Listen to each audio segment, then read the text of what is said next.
Hello and welcome everyone to this analysis and breakdown from the first chapter, Normal Dursleys and the Bond of Blood.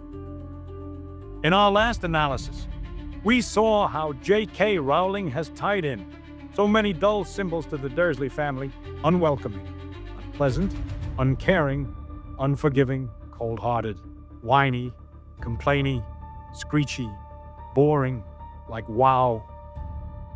So, can you imagine how weird their brains must work?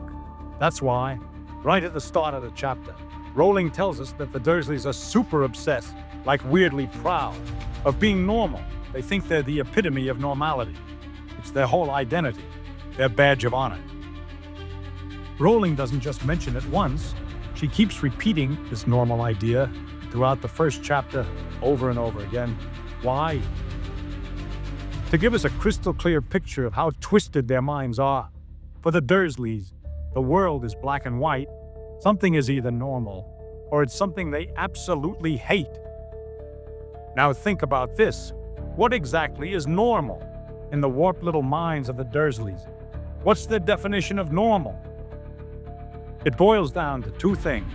Anything the majority of people do because it keeps their social status, their respectability, their reputation intact, or anything the Dursleys themselves can do.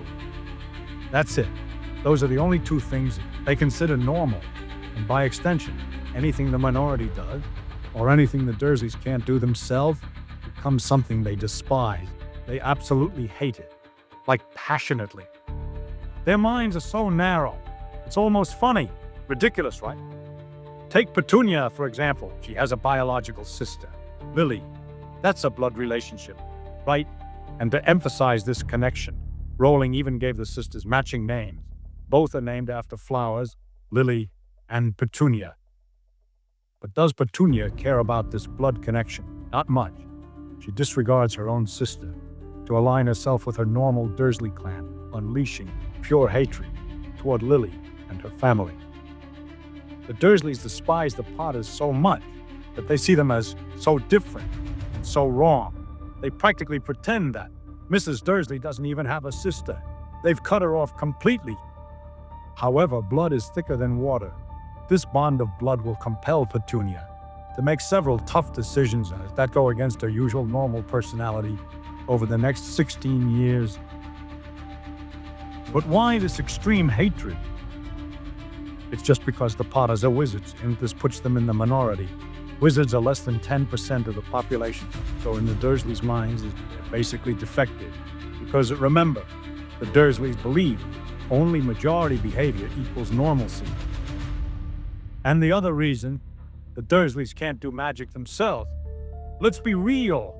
If they could do magic, these two-faced Dursleys would probably be chilling with Voldemort.